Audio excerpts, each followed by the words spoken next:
Comments on staffing, quality of life? Like I said, we are going to delve into this a little bit more specifically in the sessions about staffing models and things like that. Okay, hold on. It's not so much a thought that I have, but it's more of a question about they seem to keep opening new programs. And to your point, sometimes the quality of the people coming out of the programs isn't exactly standard. So what can be done about that? And is there eventually going to be a cap on continuing to open more and more programs, accepting new big, huge classes to all these programs? What are people's thoughts about that? I'll answer first. I'm freshly graduated. I just graduated from University of Nebraska in May. And my class, we were under David Holt as our program director, and there were 22 students in my class, whereas the previous year had like, I think 18 or 20. And Scott Sanderson just came on as program director, and the class after mine, he was like, this was too many people. I don't have enough one-on-one time to like judge their ability and judge their skills. So he only accepted 18. I still think it's a lot, but I think starting with the directors is a good place to go.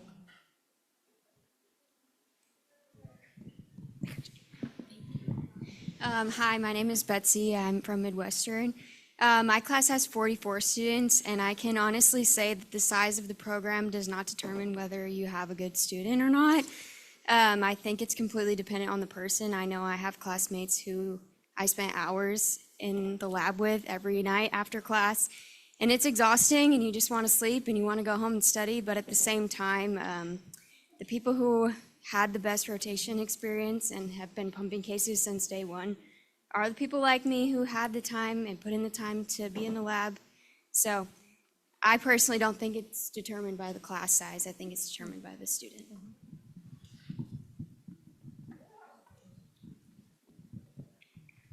Question for you about 44 students. So I think the first or second class at Midwestern, we had 8.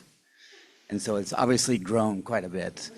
And I'm wondering, at that time, we had, I think, 12 that started, 4 didn't make it as we went on to clinicals. Do you have a higher attrition rate, though? Are you weeding out before they get to clinicals? Anyone at these programs that have more than 20 or so students, I'm just curious.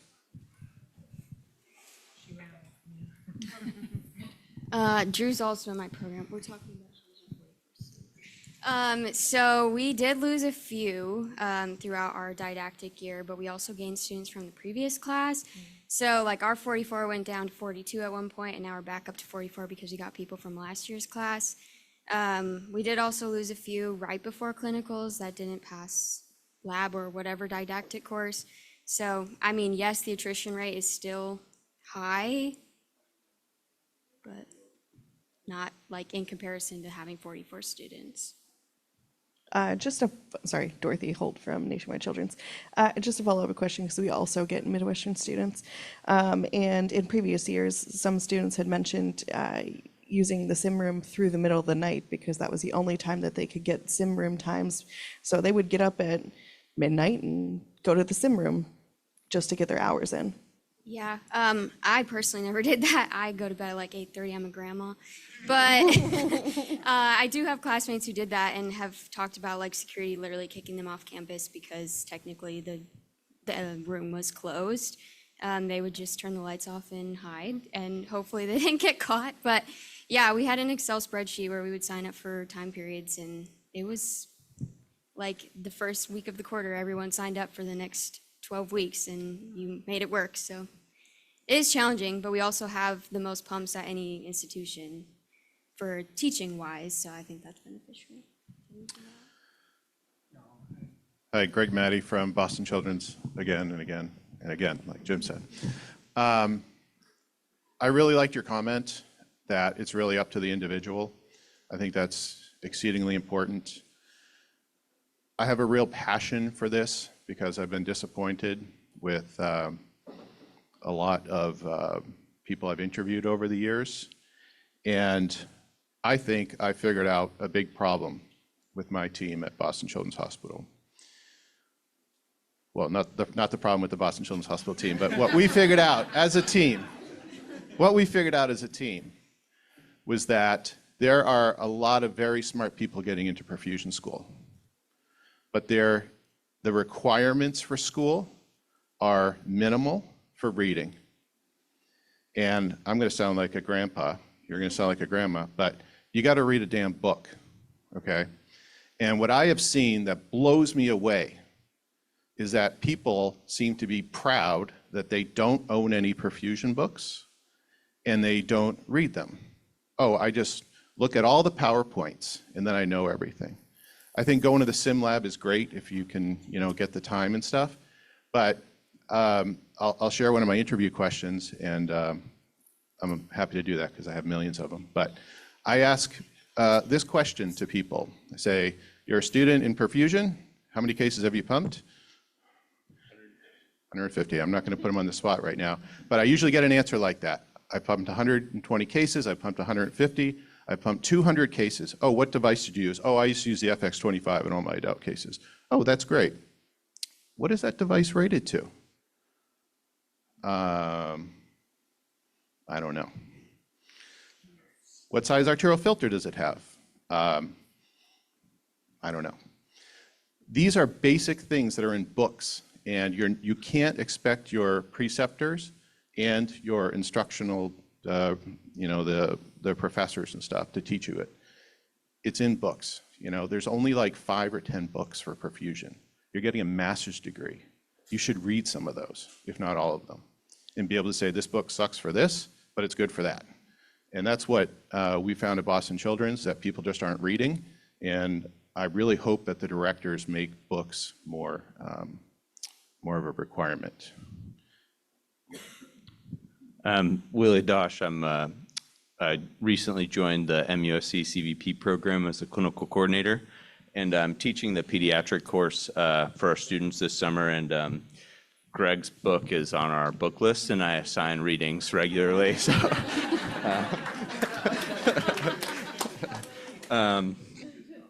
yeah, it's kind of a complicated topic, but if we're questioning the quality of graduates entering the field, I would say, what's our assessment for that quality, before they enter the field?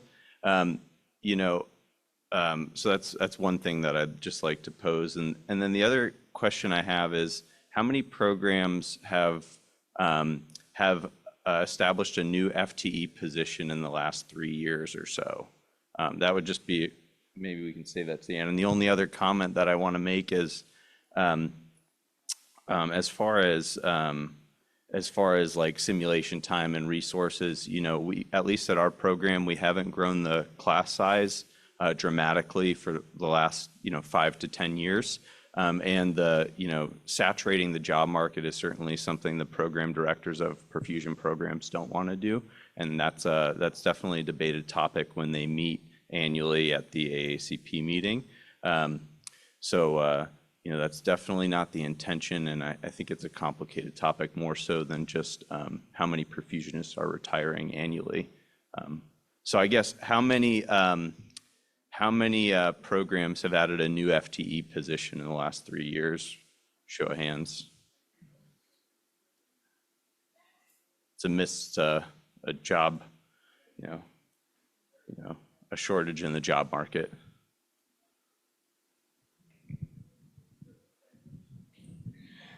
Just kind of a personal observation and then an evidence-based thing related to this. Having been the assistant director at the largest perfusion program in the country, my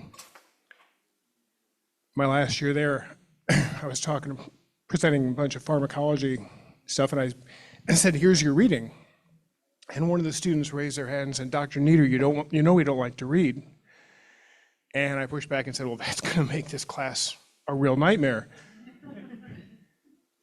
One of the students went to the university and said that created a climate of intimidation, and I got feedback that that wasn't to be allowed. So if you wonder why, and I'm not making that up, that their generation doesn't, and saying that you're going to need to read, that created a climate of intimidation, and some students have unusually delicate sensibilities, and they're not comfortable with that. Part 2 is being on the quality committee and working with schools around the country. There's the amount of, what I've come to appreciate is the amount of variation in practice in perfusion around the country is staggering. from the very best to the very worst. I see the same variation in the schools. So I'm just this is just my personal observation, and this isn't based on any data, but we see this huge variation in what is done in practice. My personal feeling is you probably see that in the schools as well. And there's people on our committee who will totally validate that as well, right? From the very best to the very worst. So you were talking about not reading and all that kind of stuff. There's a reason for that, right? If forcing them to read creates a climate of intimidation, and your rank and tenure is based on positive student evaluations.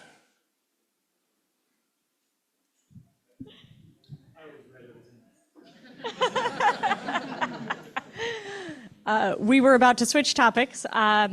So we're going to keep it on the non-clinical side for now. Precepting and students. Last year, a lot of survey data from things people wanted to see more of at AMSECT was, how do you be a good preceptor? How do you do better? Do you have any tips, any tricks, any questions? I've only been taking students for like a month, so I can't get this started. Someone else.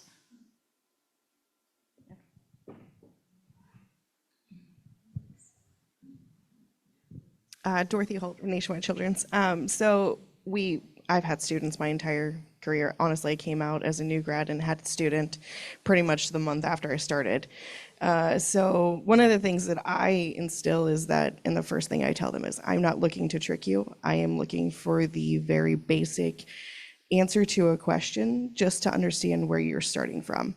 And I tell them every single time that I have a student, I am here to educate you. I'm here to help you be a better perfusionist. I am not here to intimidate you. So if it's a dumb question to you, someone else has probably asked it. So I create a level of communication between our students and myself that is on a more humane level. I'm not looking to intimidate them. I look for the very basic answer, and I just want to make sure that they understand and get a good quality education while they're with us.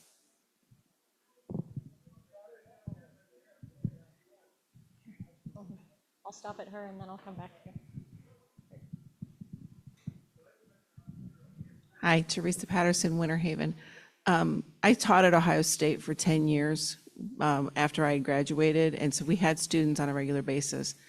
And one of the things is you don't want to expect the students to do anything more than what you're willing to do yourself. I mean, if you're not going to be there for 19 hours, then don't say the students have to be there for 19 hours. That's not fair, and that's not going to be realistic. So I think showing them the realism of what we do is a good start.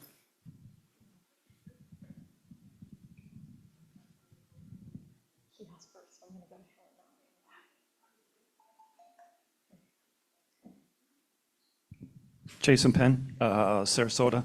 I would say the very first thing I say every morning when I walk into a room with a student is, and I mean, I say it at the very beginning to the end, is how can I help you be successful today? And so before a case, I always say, what are your expectations? Here's my expectations. And then after the case, we always have a debrief. Every time, those are the three things we do every time I have a student.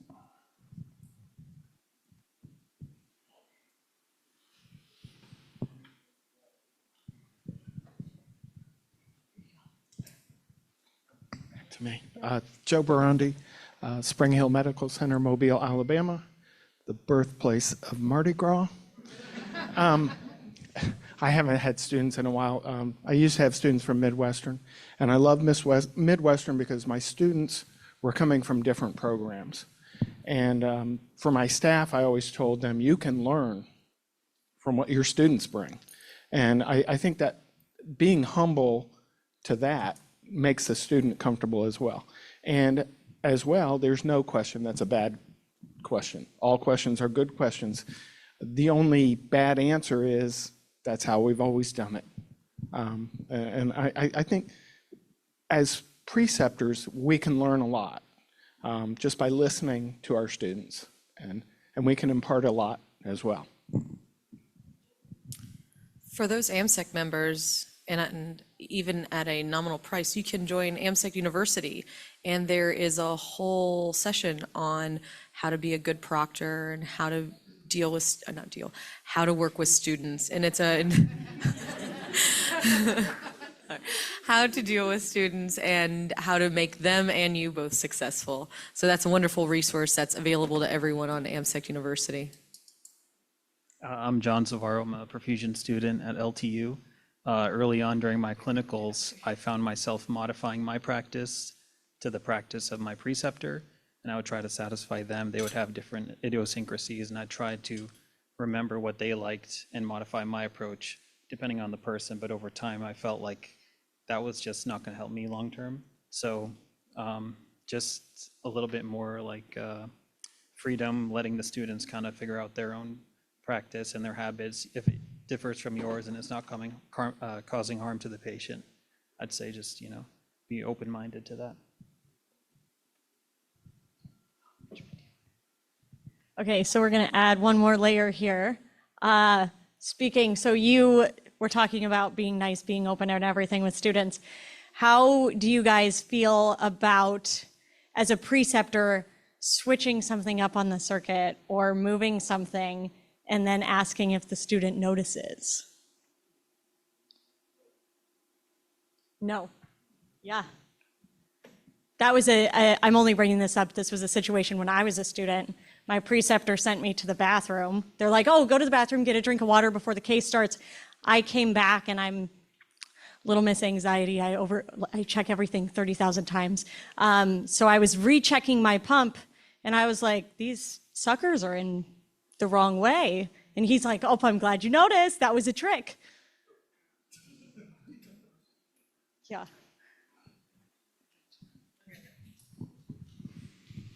Personally, I think that is a wrong way of teaching. That is not the time to check the student. You know that you are putting the student on panic mode. Then slowly the student may lose the trust on the instructors. If you want to check the student, you can take them to the lab, sim, play around all those things, not in the room when the patient is positioned and the student is taken a bathroom break. The reason I'm mentioning this one, because that is a wrong way of checking, or the student will become panic, or the students will lose their trust on the instructors. 2012, Dr. Philip H.K., cardiopulmonary bypass from England, he wrote a textbook. In the textbook, he mentioned 40% of the perfusion students globally, they are leaving the profession, that is leaving the program halfway through, because of two specific reasons. Number one, when they're coming to the field, they think that the work-life balance, Number two, the challenge they face when work with the different CCPs. So the same thing happened in my practice when I was a program director at the Vanderbilt interim role in 2012. When I asked my students, they said, when we are going to 6 clinical rotation sites, the CCPs are having their own personal preferences. CCP 1 to CCP 2 to CCP 3, you will start the case at 6 a.m. with the CCP 1, and the CCP 1 leaves at 3 p.m., the next CCP comes, his expectations are just 360 degrees away from the previous one. So these are all the challenges the students going through. So relevant to the question, whatever we are discussing, my question, whomever is in this room as a perfusion students, teaching, the ACPA curriculum is very clear. Those who are comfortable with the curriculum, we are all teaching every day. Maybe the teaching mode may be different from CCP to CCP, but when the students feels that is challenging, I would like to know from the students in this room, what are your challenges from the learning aspect, apart from the profession? This profession is a stressful profession. We can't expect the same type of work-life balance just like any other profession. That is a constant going with this as a perfusionist. But what is your challenges to learning from the clinical preceptors? Any students in this room, you can comment on this. Still the same thing exists, like the challenge from CCP to CCPs when you're working with the different CCPs?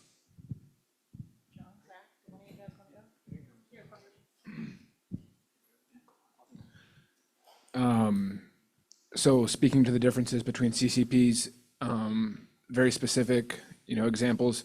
So I understand, going on with different sweeps. I like to go on sweep of 2, 2.5, whatever the BSA is, sure.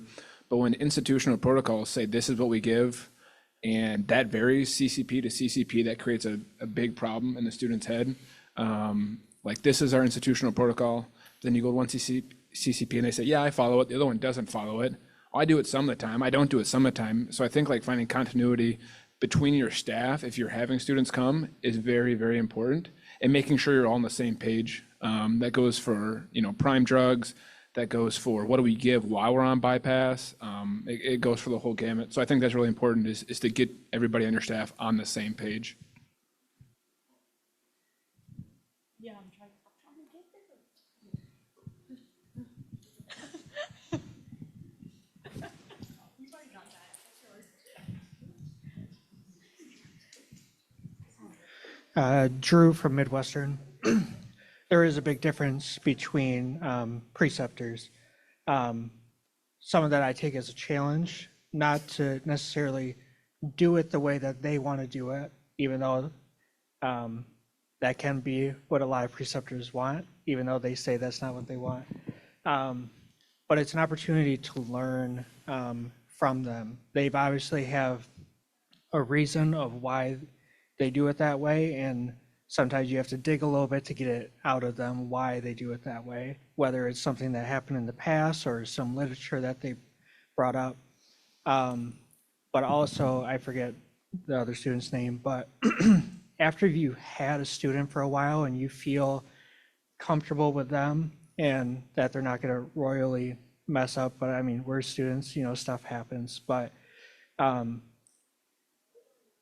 trying to let them have their own flow, their own way of doing it, because being comfortable behind the pump is a big thing, and part of that is developing our own workflow and reasoning behind why we are doing what we're doing, and not just because this preceptor told us we have to do it this way. Yeah. Does anyone want to tackle that? I have a different comment about. Go for it. So Justin, Stanford Children's, we have students, we'll forever have students. I love being an educator, and that's part of being a professional, I think.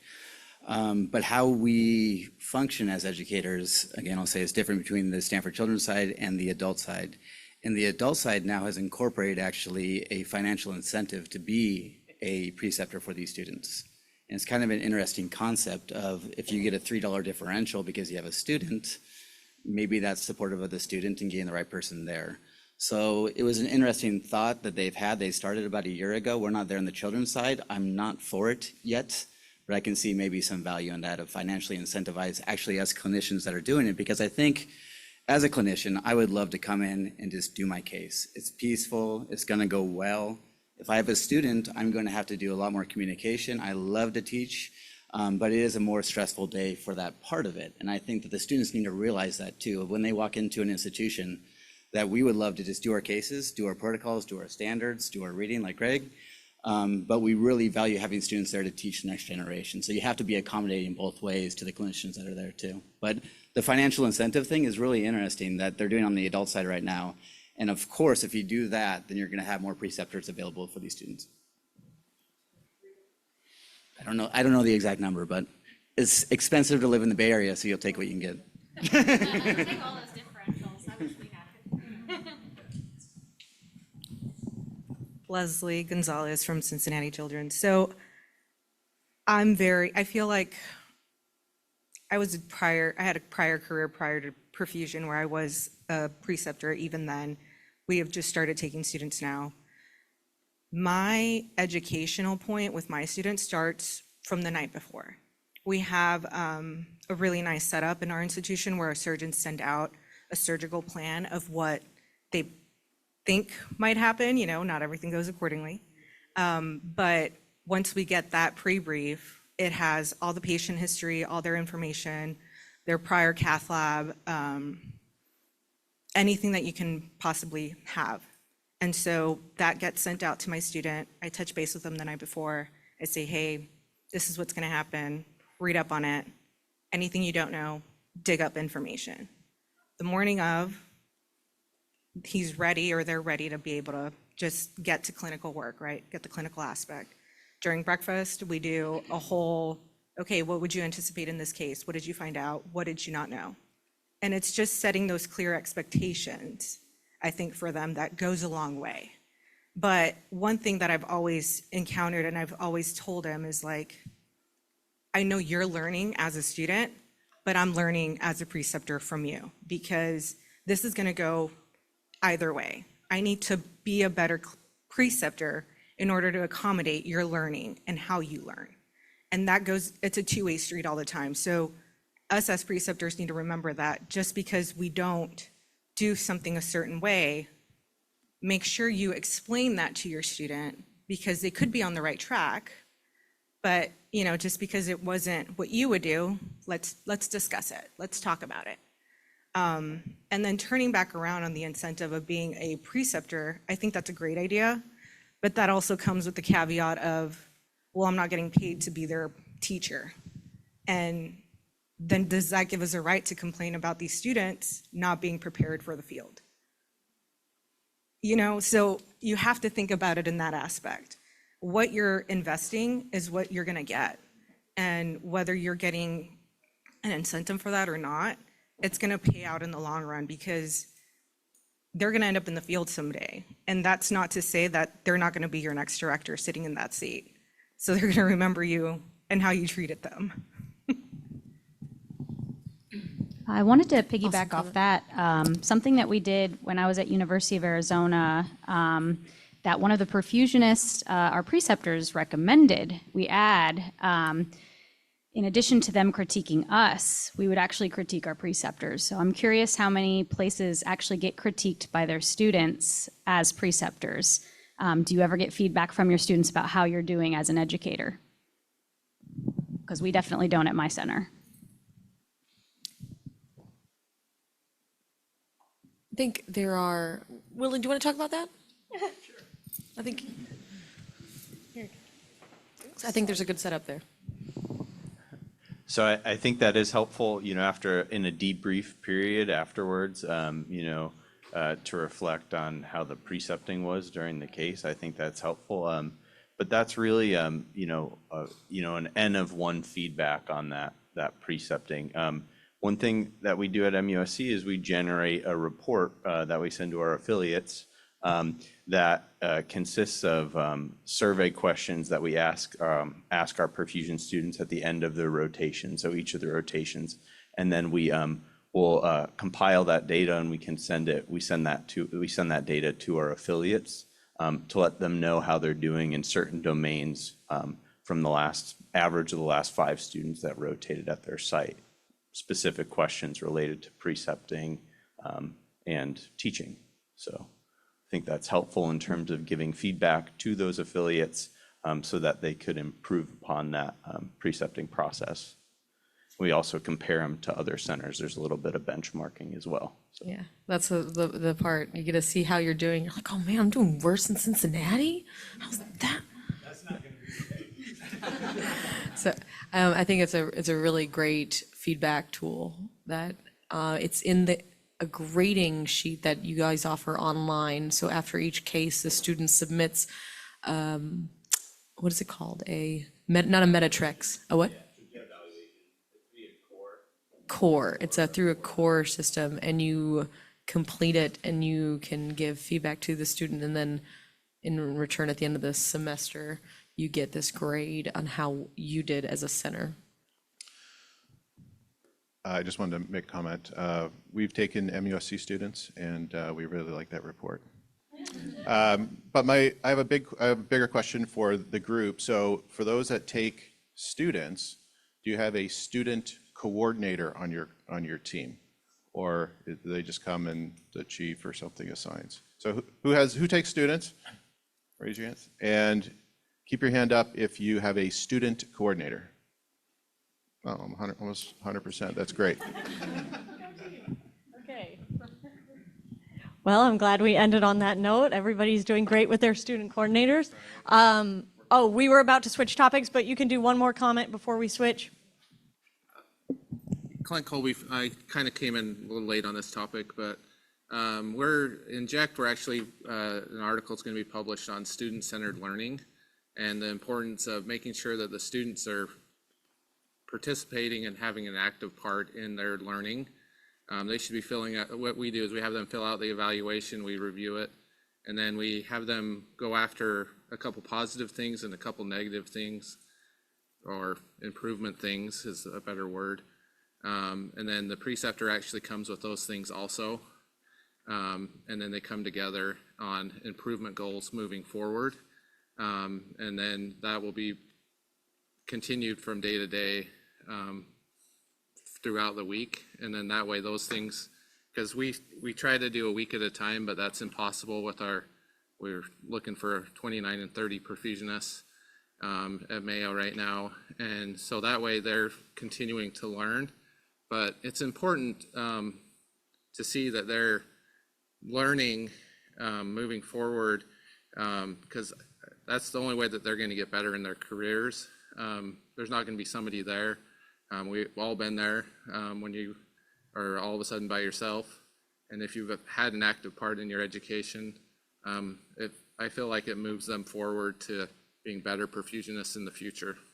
And so that article should be published really soon, and Inject, James Nill, me, and Caitlin Blau. So anyway. Thanks. Looking forward to it. Okay, next topic. And this can go for peds or adults. How much ultrafiltration is too much ultrafiltration? And to layer on top of that, what kind of ultrafiltration do you use when you say whether it's too much or not enough? Don't all raise your hands at once.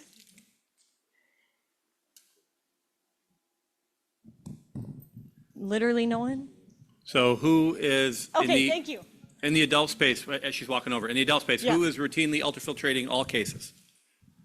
In the adults? Okay. How about selectively in adults? Okay, how about never in adults? Okay.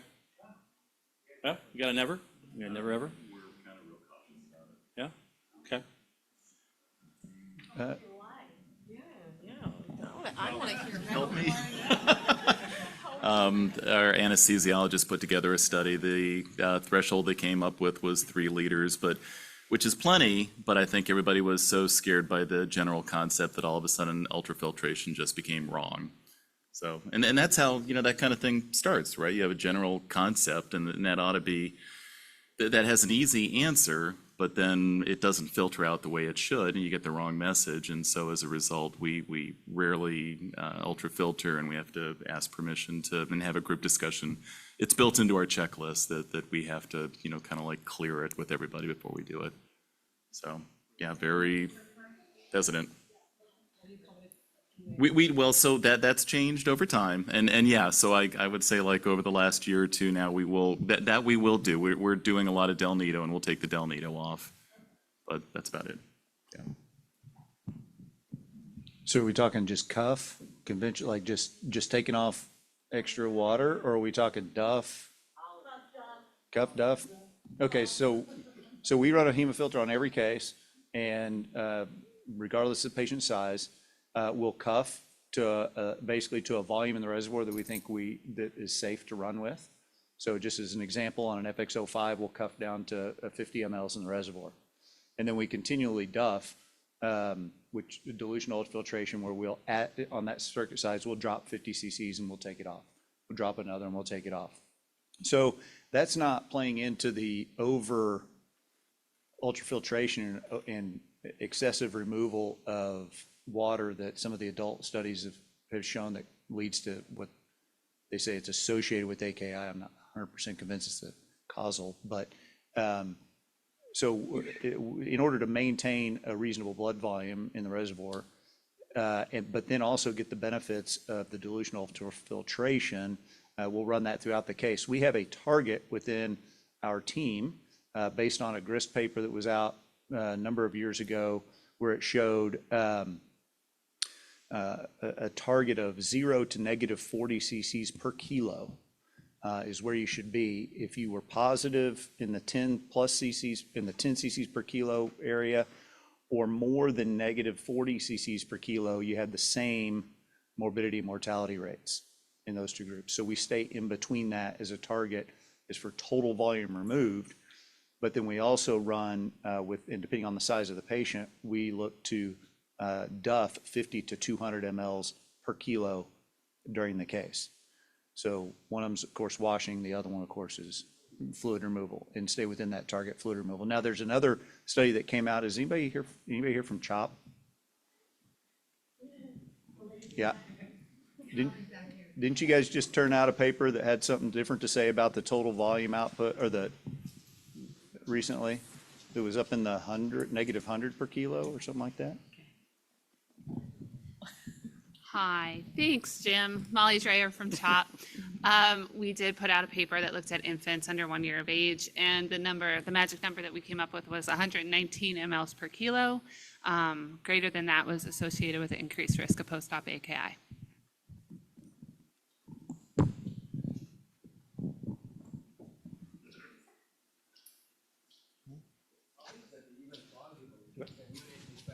Isaac. I did some math in my mind, it's how that even possible in a neonate infant population, -100 or -119 or -120 per kilogram, because the neonate infant population, 85 ml per kilogram, then we are talking about 190 ml negative balance per kilogram. I couldn't even comprehend the number. And the second thing, making the patient dry. Jim, question is dilutional ultrafiltration, zero balanced ultrafiltration, both are same, correct?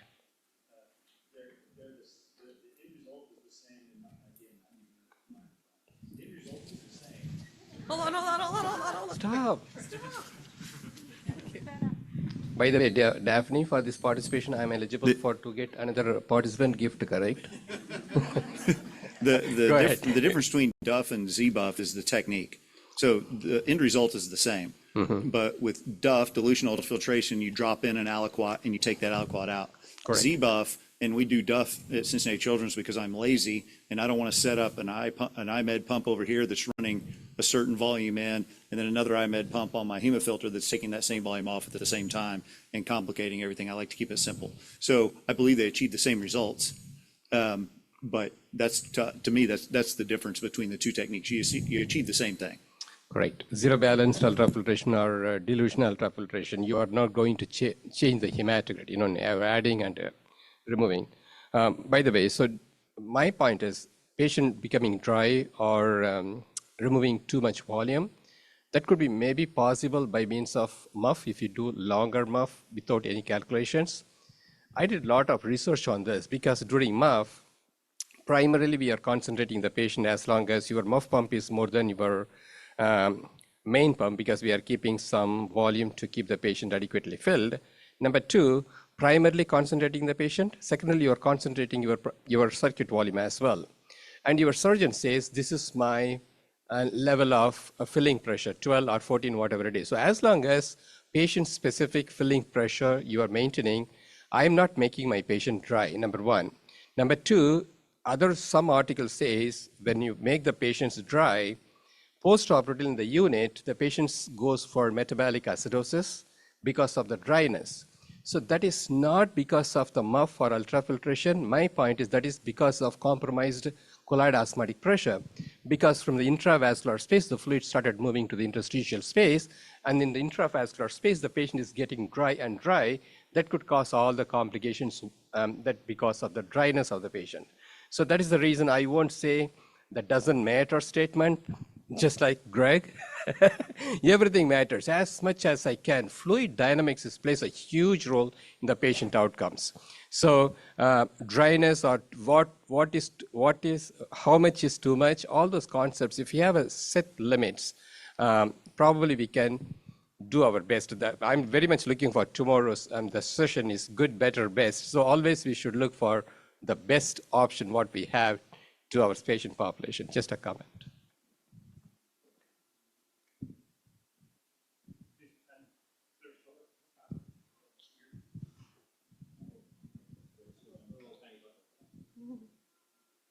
Okay, Jason Pent. No, there we go. So it's funny how the pendulum has swung, because I remember in the 80s and 90s, it was like 2,660 cc's was our prime. So we lowered that, started using hemoconcentration. And our goal was that if we got the patient to the ICU, if you gave them a cracker, they'd spit out flour. That's how dry we want them, because they were like Michelin men and women when you sent them back to the OR back then. So we had this whole, this swing. And we didn't do AKI or anything like that. All we did was, did they have kidney failure? And that was pretty much it.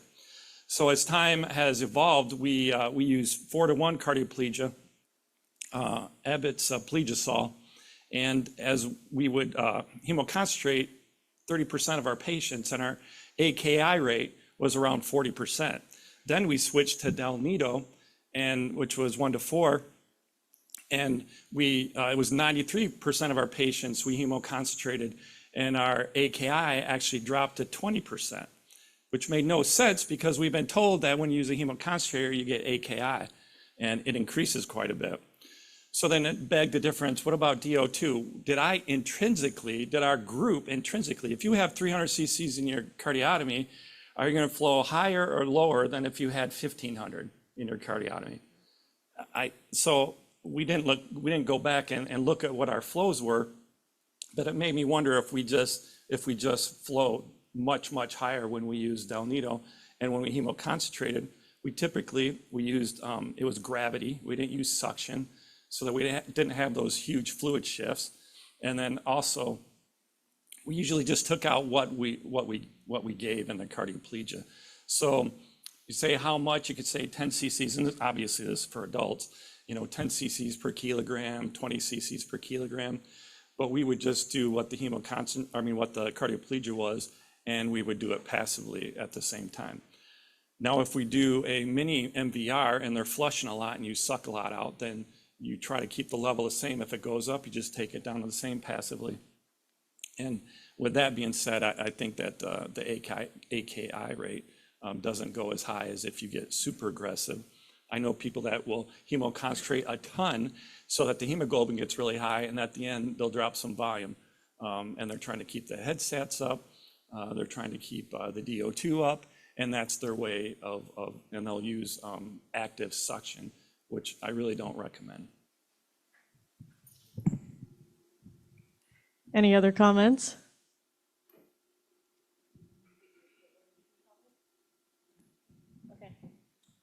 Anybody have experience with the new Essence pump or versus Spectrum? I know those two are kind of new out there. We got the S5 generation kind of maybe going out here. So just want to see if anybody's experiences on that.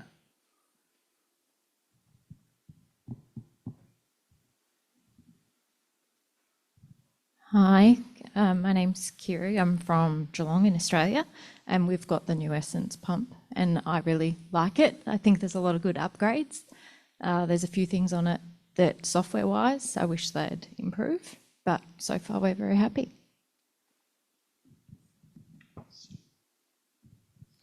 There is a perfusion around the US, tour of the US tomorrow, that will have the Essence pumps and the Spectrum pump on display, if anyone wants to join that.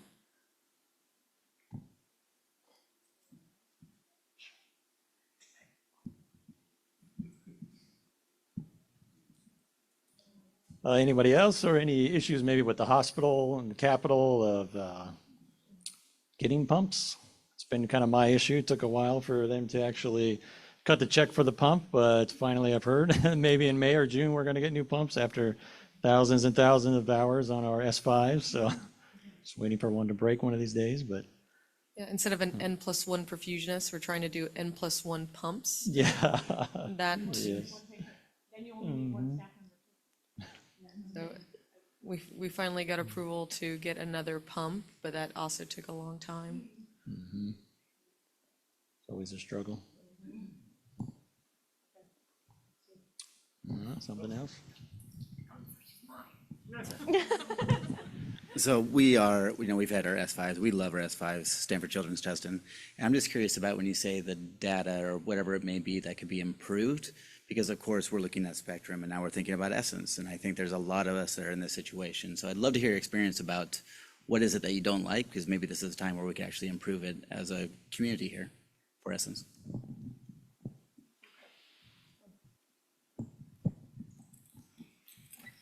It's just little glitches that I wish that improved. So far, like when you're loading patient data, you have to do it on the actual data pad of the heart-lung machine rather than through like a computer. So that's, and things like the date of birth, it's like a rolling. So it's just clunky things like that I think with software improvements, they're going to get better, but it's just quite frustrating when you transition and you're used to using a computer. I mean, certainly things like when you switch, if you're running a hot shot, being able to switch from like a 1:4 or 4:1 ratio to manual and just hit a button, like that's really amazing. So certainly the upgrades are better than the S5. And overall, we are very happy. And Leave and Over have been very helpful. So they do take feedback, and we have actually seen action. So there have been some things where they do actually change it with the upgrades. So we're very happy. Sorry, don't put that down yet. I have a question for you, or anybody else, if you can help. I was just talking with somebody out in the hallway a few minutes ago, and they were saying that they got the new pumps. They're a pediatric center, and were asking me if they can get their flow probes in any size other than 1/16 inch wall thickness, because he's being told he can't, and he only uses 3/32 for his tubing, and so the flow probes don't work. We just use standard tubing, so our flow probes are all fine, but yeah, I'm not sure. Okay. Yeah.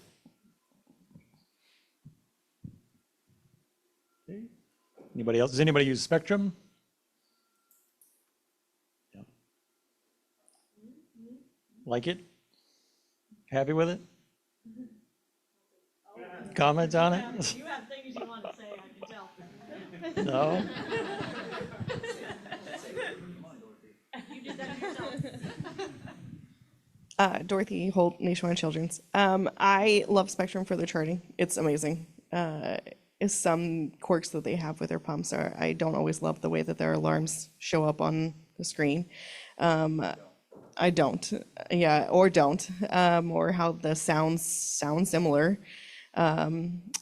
I struggle sometimes with their pumps.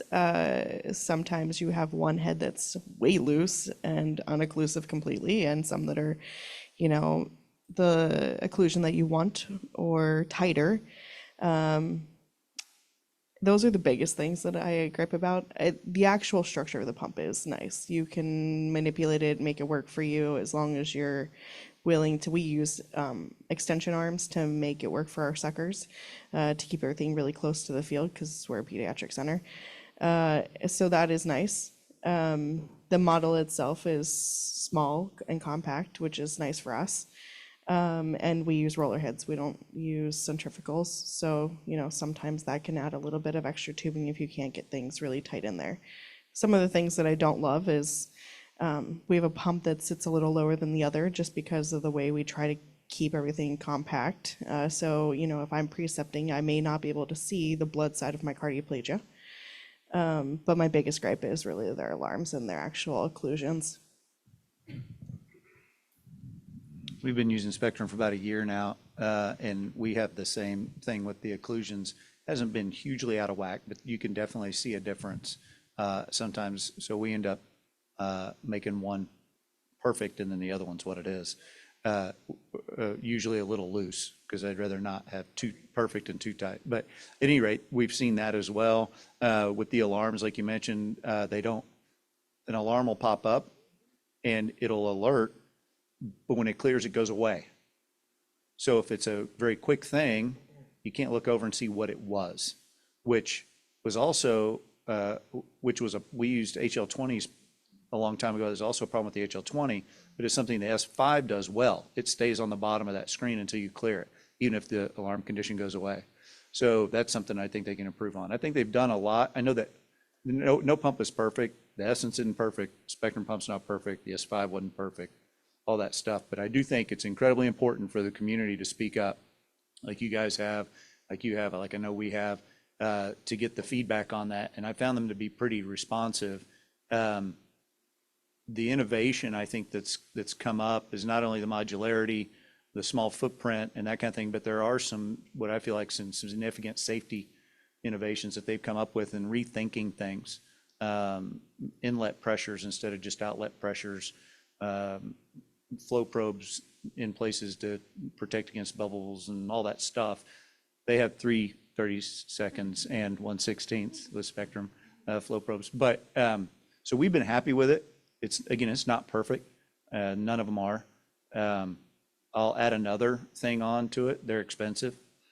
And not only are they, the pumps themselves aren't horrendous compared to a new Essence or anything like that, but the service fees, annual service fees that are mandated to go along with them are a lot.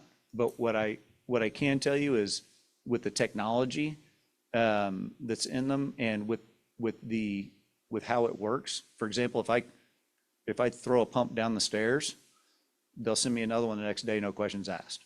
So the replacement is good, but it's expensive.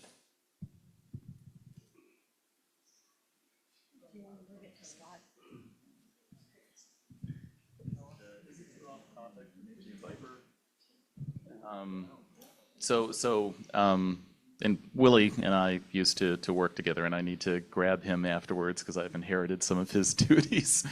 But I would just say that Willie was around when we were switching over to picking up the Spectrum and the Viper, and did a lot of work with the getting the metrics started in the background. My experience, I just want to throw this out there, is that I love it except for some quirks. The plastic sensors are breaking down on us all the time, and there's there's some things where it feels like it wasn't built to be durable. But that aside, I just wanted to point out that the Viper is wonderful, but our experience, I feel like if you're not taking advantage of the metrics, it loses the whole point. And I think that's really interesting, kind of having watched this process evolve over the last couple of years, because we're kind of in that place where we need to jump on it and make use of it, because if we don't, that would have all been lost. I also want to point out too that we've recently switched our ECMO over to the Viper as well. And just my own personal insights, and maybe I'm just getting old, but it feels weird, because when I started, particularly with things like, now we're doing our own ECMO, or we were until recently, but we were doing 24/7 on all the VA ECMO. But the handoffs, we used to do handwritten, and then it was exciting to get into Epic, and even more exciting to get into Viper. But there's actually something gets lost in the process. I feel like we lose some of the communication, and there's a temptation with the Viper. It offers so much. You can get so lost in the menus and the checklist as options, because it's very exciting to just open, to have page upon page available to you. But especially when you're bringing in new staff and trying to orient them to that, it kind of gets lost in the background. And the end result is I feel like we end up doing not as good as we were in the past, when we just had a simple Epic platform and things were a little bit easier. So my 2 cents. I want to make a couple of comments. Number one, I want to second whatever Scott mentioned about the Viper. I'm not using the Viper pump, the Volt pump, the Spectrum pump, but I got the Viper, and I'm in the process of getting the sensor module and etc. But the thing is, what I felt at the initial stage, I started my career with the Sans 7400, 7500, 8000, 9000, and System 1, and S3, S5. When we transitioned to one pump to the other pump, as a perfusionist, as I understand the language of the pump, it was so easier during those days. But when it's coming to the new technology and other things, so far I don't have any experience with Essence, but using the Viper, as Scott just mentioned, so many data that goes on the screen. Of course, Epic versus Viper, we can get a lot of data, we can retrieve those data, those things are good. But those things are available or could be possible in the near future in the Epic platform.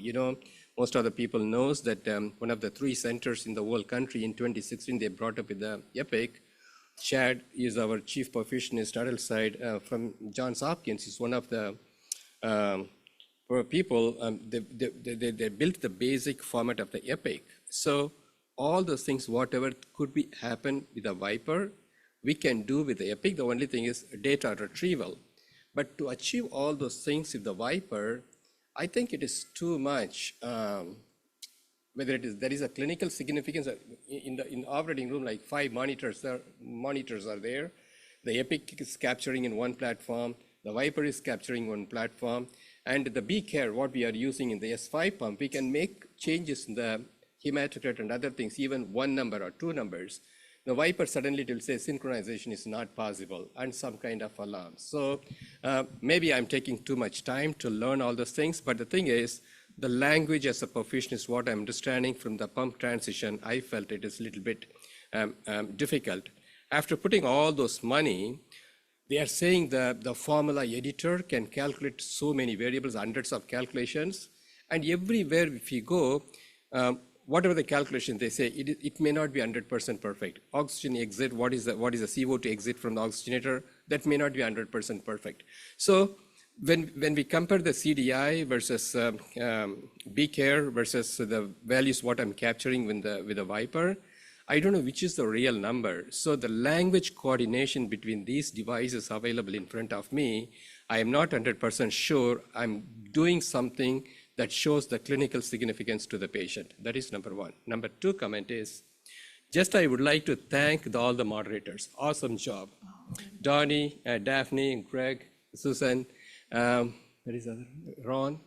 Ron and Molly are at the back. Excellent job. Great going, and we learned a lot. Thank you so much for your moderating this session. Thank you. So I'm going to let Don do his comment, and then we're going to dismiss. No, forgive me, I don't claim to be an expert on many things, but I am pretty sure I've audited more perfusion records than anyone else in the world as part of my job for more hospitals. And we know from data, less than 40% of the hospitals in Michigan use electronic charting. The rest use, and I constantly get this, oh, Don, I'm so sorry, we use paper. And what I can say, and I just want to share this with you, having audited, I mean, that's a huge part of my job. I hate it more than anything else, but it's probably the most educational thing in terms of learning processes, getting into a hospital system, thinking how they improve. A good paper record is infinitely better than a bad electronic record. And I can't say that strongly enough. I mean, there's good to electronic records, but the idea that, well, we'll get an electronic record and it'll take care of all our quality improvement issues, that's not true either. I mean, electronics is definitely a future, but if you're using paper now, don't think, don't have the guilt, oh gosh, I wish, because I can say this with absolute certainty, a good paper record, when we were in perfusion school, perfusion records are supposed to tell a story. Now, crappy paper records are bad in a lot of ways, but a good paper record tells a story.